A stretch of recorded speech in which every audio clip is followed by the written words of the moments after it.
WCW Monday Nitro, also January 29th, 2001. 9 episodes to go. Dude, I liked this show all the way until Dusty Rhodes left. And then the show became so bad that by the time it was done, I thought this show was awful. So we're going to see what happens as we start over at the beginning here. My memories. We open with a match. It's Elix Skipper versus Yang versus Shannon Moore versus Jamie Noble. Great match. An X Division spot fest. Yes. By guys who would many of whom will later be in the X Division. We should add, by the way, that they randomly have reinstated time limits. What? Were they out? Dude, they announced this is the opening match with a 10-minute time limit. Okay. 10 minutes? Of course, there was no time limit. No. So I don't know why they bothered. So, 19 years ago this week, it was the day after the Super Bowl. And they're in Baltimore the day after Baltimore just won the Super Bowl. So there's a loud chance of New York sucks about this match. A very fun, spot-filled match. Shannon Moore pinned Jamie Noble with a top rope Faymaster as Scott Hudson shouted, "Good night!" I wrote that Noble killed Yank with a tombstone on the outside. Presume that's Yang. Maybe a Yankee was there. Jimmy Wang Yang. Yankee Doodle Dandy. Elix tried his rope walk, the famous rope walk, but didn't do it. Yeah, he tried to, or started to, and someone kicked him off. He was thrown off, yeah. Flair comes out for a promo. He buries the Ravens. He buries the cat. So he tried to explain himself here, and it was so bad, I had no idea what he was talking about, and the announcers, after the break, had to recut his promo for him to explain what he was trying to explain. So he says that Kevin Nash and Dallas Page on Thunder were in no condition to perform. And then he shows a video from Thunder where Nash and Page were laying on the floor of their locker room. He implied they had been drinking all day. Well, they had been beaten up, obviously. Yes. And he claimed they were laying down on the job. Yes. Therefore, he's taking away Nash's title shot against Scott Steiner at the pay-per-view. To get it back, he will have to be totally buff in a qualifier match tonight. Which Lex Luger refers to as totally buffed. I don't know what their name is. Maybe it's totally buffed. I think it's totally buff, but Luger wants the proper terminology. It's very important. Buffed. Luger's now a grammar Nazi. Yes. So Nash throws a tantrum backstage that he must now get his title shot again, and then Flair announces he has a contract for a new mystery person. They've also added the story that Shat is the commissioner, but Flair wants him not to be the commissioner. And somehow, Flair has decreed that if anyone beats the Shat, that person will be the new commissioner. Yes. So there's a parade of opponents going after Shat. Now, he can't just fire the cat. No. This is ridiculous, okay? But I will tell you, it's just like we were talking about on the Raw show.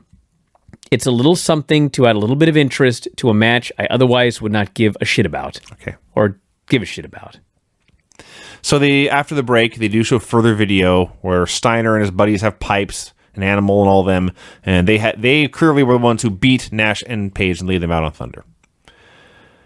Jarrett. I thought it could have been the Young Dragons. I guess we never had. I don't know if this is stand in a court of law. They may have just randomly have been in the same room with pipes. Jarrett defies Ric Flair. Demands a match with the DDP tonight. He's going to screw up Super Brawl, so Flair's mad at him. Flair has some sort of plan that involves Jeff not getting his hands on DDP tonight. And I don't know what that plan is. I don't know why it would matter. But this is very important to Ric Flair that Jarrett just does not go after DDP tonight. I don't know, and I don't care.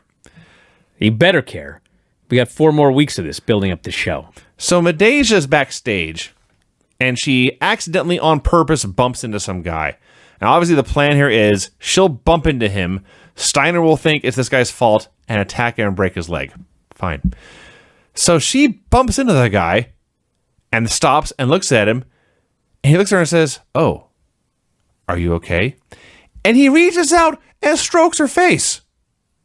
This dude deserved a broken leg. Steiner's a hero here. So Steiner attacked the guy and broke his leg like he deserved. He grabs him and he knocks him down and he puts a pipe around his leg and twists it. And apparently this breaks the man's leg. He did this to Daniels and Modest last week. This is beyond ridiculous. I can't even begin to suspend my disbelief. It's so hokey.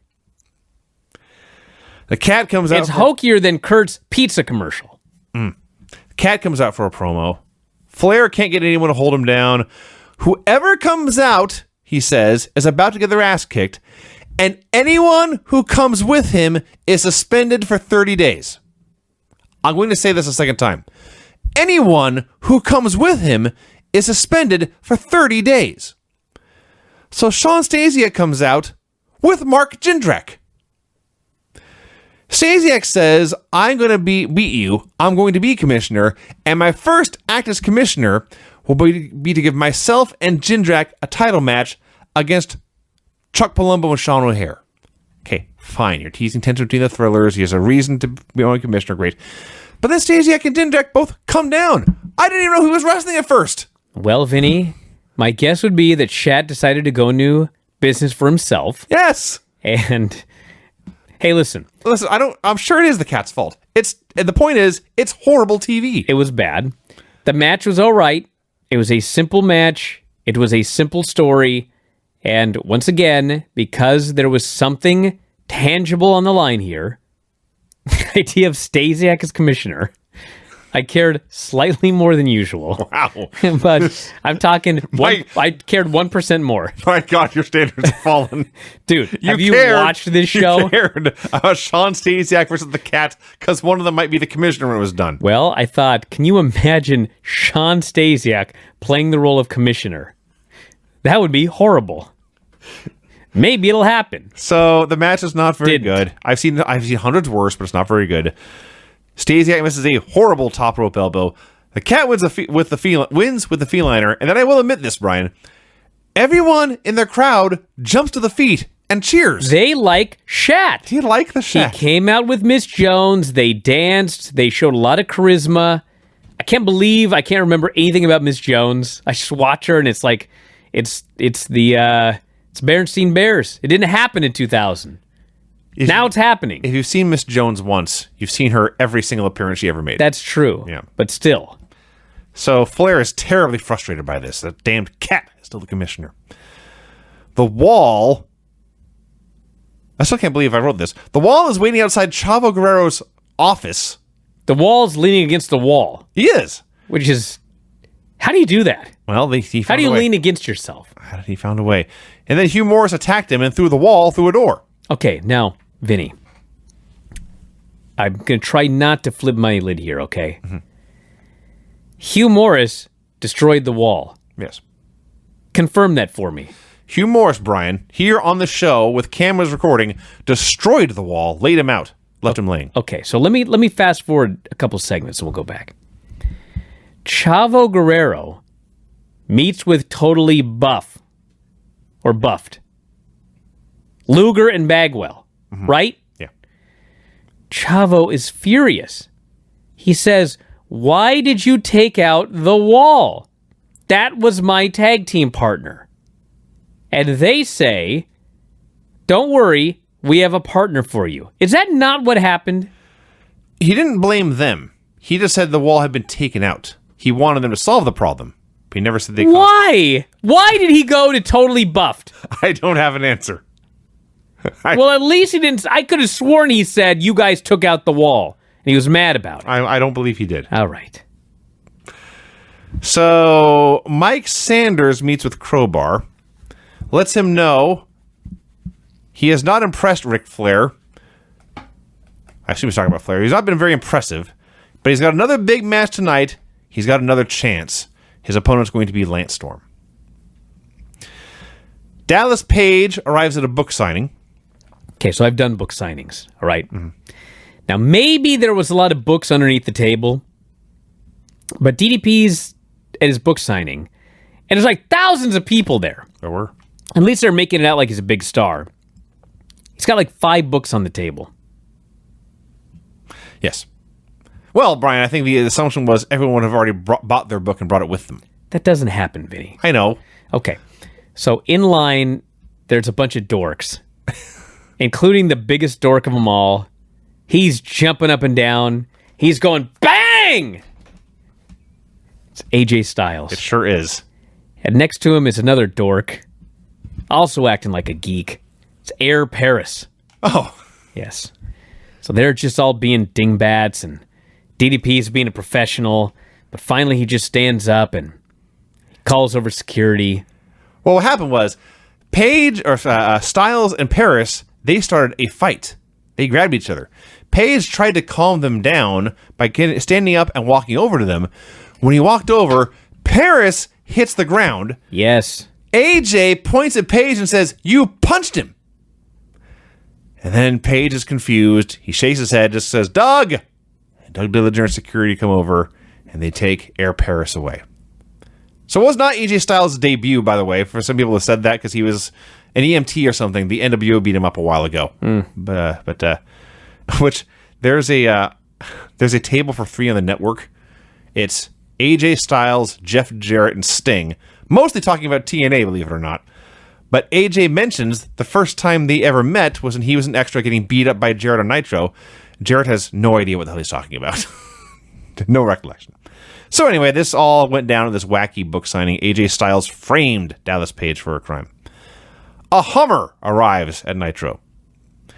Here's the bit where Chavo tells Totally Rebuffed that he has no partner. Totally Rebuffed? I just made that up. Yeah. He has no partner. They say, "You've got a partner tonight. Trust us." Gene's interviewing Jeff Jarrett. This is the 6th segment since we last had a wrestling match. Gene says, "Jeff Jarrett, I get the impression that you want Diamond Dallas Page tonight." No shit. And what does Jeff Jarrett say? He says, "I'm the guy with the stroke around here, slapnuts. I'm the chosen one. I'm the chosen one. I will get DDP tonight." And there's nothing Flair can do about it. Whew. The Filthy Animals versus Chavo Guerrero Jr. and a mystery partner. Mystery partner is Road Warrior Animal. And Chavo is very happy about this. Animal, the most popular guy in the entire match. Ric Flair's hired muscle. Dude, Animal is 40 years old. Mm-hmm. And he wasn't in his old school Road Warrior Animal shape, but he was still a pretty muscular guy. He was a big, scary dude here. And I realize that Ray and Kidman are small men, but it's one of those deals where they jumped, and when he caught them, he did not budge. Right. It was like they hit a mountain. Yes. He's throwing these dudes all over the place. It's pretty awesome. The fans are going crazy. He's a total babyface, even though he's not supposed to be. He makes his own comeback on both guys, sit out powerbomb on Ray.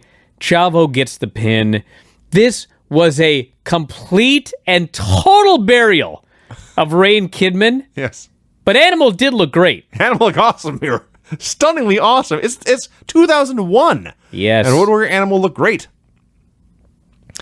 Flair rants. Door opens. A lot of stuff happened in this show. So Flair cuts a promo, comes down to the ring for a promo, and he introduces the mystery man he's brought in to make his WCW the best WCW. It's Dustin Rhodes. I watched Dustin come out and I thought, you know what? Dustin Rhodes signing with a promotion in 2020 would be about 10 times bigger than him signing with a promotion in 2001, which is an incredible fact when you think about it. He's astonishing, honestly. He's had an amazing, one-of-a-kind career. So he says he has promised to make Dustin a rich man. All he's got to do is sign this contract and join Flair's team. And he says something about you'll be no more pickup trucks. You'll have Maseratis and Ferraris. No more cowboy boots. You'll wear, I don't know, fancy shoes. Whatever fancy shoes. Alligator shoes. Alligator shoes. And Dustin says, what's wrong with cowboy boots? Ric Flair, there's a really nice private jet you flew me in on, I'll be honest, but I don't want the stinking deal. You take this contract and you shove it. And Scott Hudson screamed, "Good night!" Because you suck. I am convinced that World Championship Wrestling would still be a profitable, successful company here today if Scott Hudson had not screamed "Good night" 700 times every show. It's the worst. The worst, Brian. So I didn't notice once. Oh my God, it's irritating. But I noticed how bad Shane Douglas and Rick Steiner was. That's later. That was far more offensive than "good night." So Dustin begins to manhandle Flair, push him back to the corner. And Flair's saying, don't you do it. I got somebody watching my back or something. It goes on for a while. Nothing happens. And then Dustin just lets go. And finally, Animal comes out. Somebody missed a cue here badly. Well, dude, Animal just wrestled. He's probably exhausted. That may be it, too. They're like, get your ass back out there and fight. Yeah. So they beat Dustin up until Dusty Rhodes makes the save. Dude, Dusty Rhodes comeback. Like, we've all seen Dusty Rhodes comebacks, but this was 2001 Dusty Rhodes. So we hadn't seen a comeback in quite a while. And he does the flip, flop, and fly elbow. And he also has... I don't even know how to describe it. It's like a double... Yeah. What is it? It's like not quite a Mongolian chop, but the same idea. It's like a Mongolian chop with his fists. Yes. He's like... If you just watch what this guy's doing, it's fucking preposterous. Absolutely. Okay? Yes. It's beyond ridiculous. But he's so good at doing it. Yes. And the heels are bumping so hard for everything he does that it's like, this is the greatest comeback I've seen so far in the year 2001. Dusty was great. And he just is standing there. And they all, it's literally like comedy, like it's described. He stands there, and they all run at him, and he fist Mongolian chops them, and they all fall down. What happened? I loved it. Flair is outraged. He's so angry, he shoves Bill Apter at ringside. This all got the biggest reaction on the show, by the way. Then Dusty cuts a promo, says his new owner's coming in. He'll still be whipping Flair's ass in this new era. Animal, he says, you're all puffed up, but this fat boy from Texas will whip your booty too. And they all got in a big fight again. The segment ruled. The segment was awesome. Segment was great. Lance Storm versus Crowbar. This was the last good segment on the show. So we begin and end with a negative. We begin with Daphne. So it's one thing, when your gimmick is to be an annoying manager, you still have to time it right. Wait for your guy to hit his big move and then be annoying, or wait till nothing's happening in the match and then be annoying. Daphne, the entirety of this match, is shrieking at the top of her lungs and launching silly string into the crowd and trying to steal the show. It's incredibly terrible. If you can get past that, it's a very fun, very good TV match. Lance looked awesome here. Dude, he threw the greatest drop kick. He jumped 100 feet in the air. Yes. But still somehow got the guy in the face. Yes. And then he fell on him into a cover. Yes. Lance did rolling German suplexes. Yes. That was a big mistake. Because Crowbar was wearing the famous hot stuff. I see. If you guys don't know what hot stuff is, back in the day, you did not go out on national television pale. No. You tanned and tanned and tanned and tanned, and then you sprayed hot stuff on your body because it dilated you or something. I don't even know, but like you turned red. Yes. So you're super tan and red. Right. Okay. So, and by the way, if you actually watch Nitro, Crowbar, tanned and covered in hot stuff, does not look very tan because that's how bright the lights are on television. Yes. So, Crowbar's covered in hot stuff. Lance grabs him. He gets hot stuff in his eye. And hot stuff is hot. In your eye. It's not supposed to be in your eyeball. No. He's fucking blind. Yes. He's got one eye for the rest of this match. And they still pulled off everything. Yeah. Great finish. Crowbar sets him off at the top rope, goes for Hurricane Rana, but in midair, Lance blocks the move, lands in the maple leaf, hooks it in, and Crowbar taps out. Lance wins via submission. At which point, Scott Hudson says, quote, No. He did not say goodnight. Okay, that's good. He did say, he countered the Hurricane Rana in midair into the maple leaf. Unbelievable agility displayed by Lance Storm. But Storm, I don't think, were the best man in this fight. What? That was just skill. What? That's what Scott Hudson said. Huh. You weren't the best man in this fight where you laid the guy out and tapped him out and made him quit. And the fact He that had a very athletic move. showing unbelievable agility in Scott Hudson's own words. Yes. But Brian, that was just skill. Huh. What the fuck are you talking about? I don't know. Hey, listen. This Crowbar has been doing nothing but goofy, wacky, bullshit, hardcore matches. But every time Lance Storm appears in a wrestling ring, a professional wrestling match breaks out. On any show in any promotion. Doesn't matter who is in there with. Yes. They had a great pro wrestling match. Yes. So Lance wins, they go backstage, and basically... Flair, of course, tries to recruit Lance to his team. This is not a pre-tape. That would be too simple. They got to do it live. Yes. Lance is fucking blind. He's got his eye glued shut. Ric Flair's announcing that he will face Shat for the commissionership at the pay-per-view. Lance with one eye can't even find his fucking hand, but he shakes, and then off he goes to wash it out. Yes. And then Jarrett passes the other way, saying, I'm going to that ring. I dare you to try and stop me, Ric Flair. So Jarrett calls out Dallas Page. Dallas Page appears, but as he is making his way to the ring, he is stopped by the police. Jarrett orders him arrested for assault, and Air Paris is in the crowd saying, yes, that man punched me. They put handcuffs on Page, they led him away, and then Jeff Jarrett insisted the referee count to 10, so Jarrett won via countout. You know, I didn't hate this. It's something to do, but we watched the entire incident on videotape. Yeah. It was taped earlier in the day. Yeah. DDP very obviously did nothing wrong. Correct. But man, there is the entire fucking Baltimore police force. There's no Super Bowl parade, apparently. They're here at Nitro. And they make sure to arrest this vicious, violent criminal, Diamond Dallas Page. Well, I never watched The Wire, Brian, but I understand the police may be a little corrupt. Yeah. So Page is taken away and arrested by Baltimore PD, and Flair and Jarrett outside his car, outside the cop car, are taunting him and congratulating themselves on a job well done. This also strikes me as suspicious behavior. Shane Douglas is a promo. Cat doesn't have the balls to fight me himself. He's getting Rick Steiner to fight for him. So I went to Ric Flair, and I had this made a non-title match. Great. So yes, Brian. Dude, this match was atrocious. Rick Steiner wrestled Shane Douglas. Bischoff apparently told Rick, you need to wear a shirt out there.